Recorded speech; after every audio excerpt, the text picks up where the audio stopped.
Walk into almost any major fast food chain today, and the first thing you see isn't a cashier, it's a screen.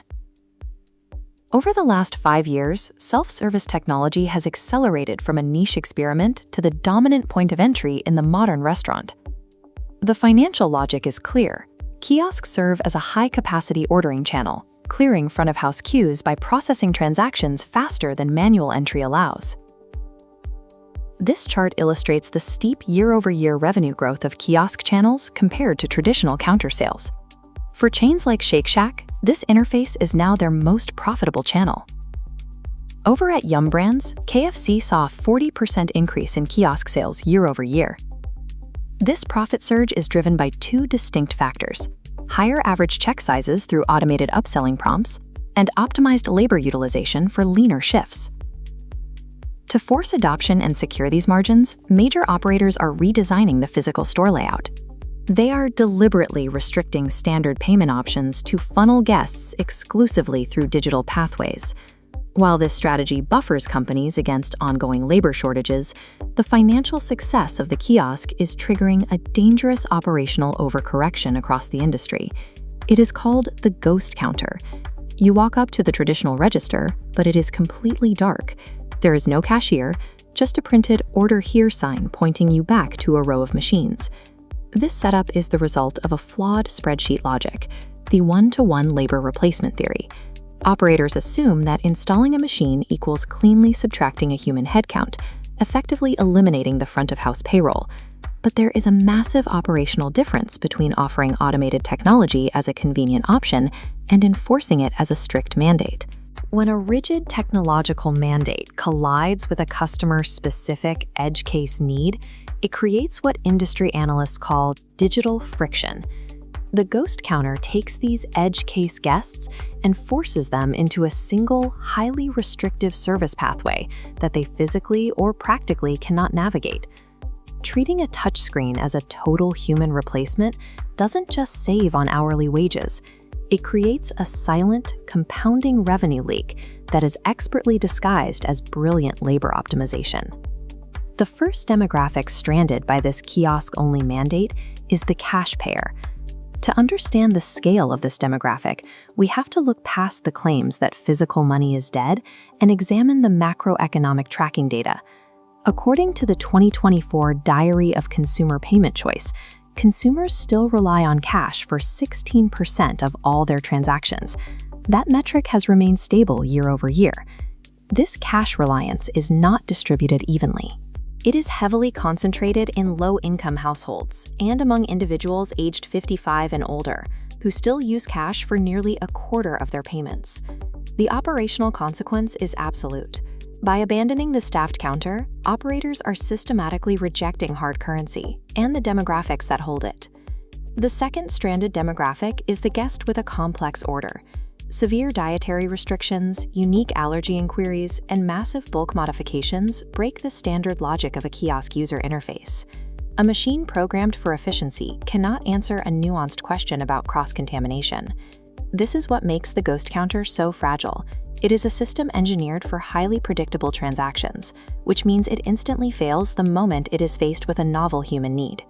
The third stranded demographic is the tech-averse customer. Survey data from Play USA reveals that 67% of consumers feel that technology makes it harder to connect in a meaningful way, preferring human interaction over automated screens. There is a sharp generational divide here. Forcing automated interactions doesn't just slow these consumers down, it triggers active frustration in specific subsets who feel alienated by the hardware.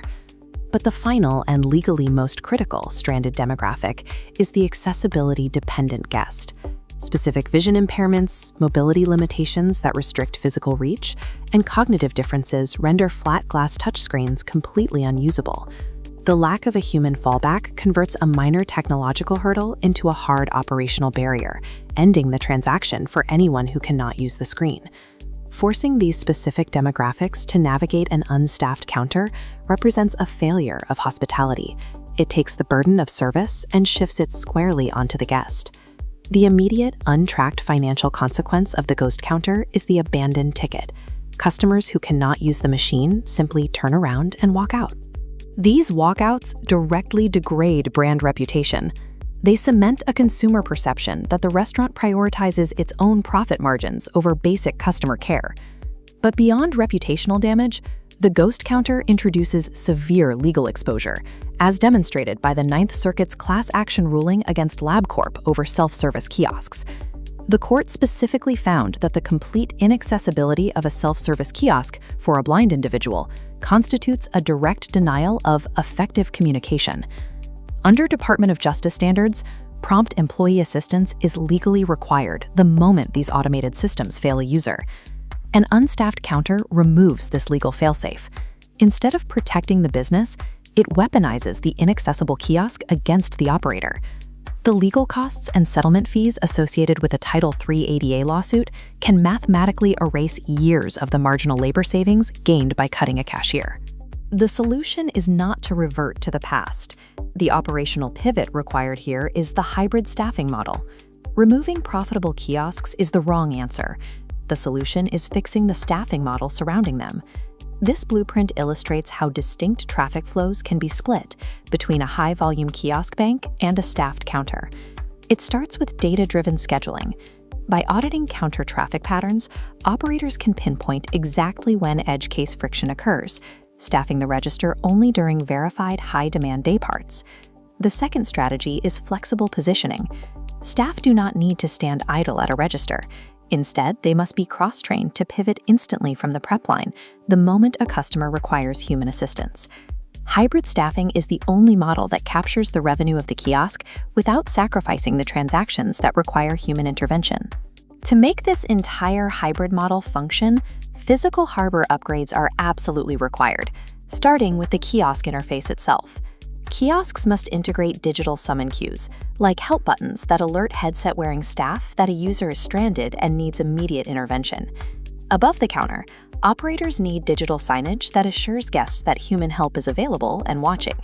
Furthermore, deploying specialized cash-accepting kiosk hardware can offload currency friction, reducing the frequency that a human cashier is actually needed. Ultimately, this hybrid floor plan provides a psychological advantage.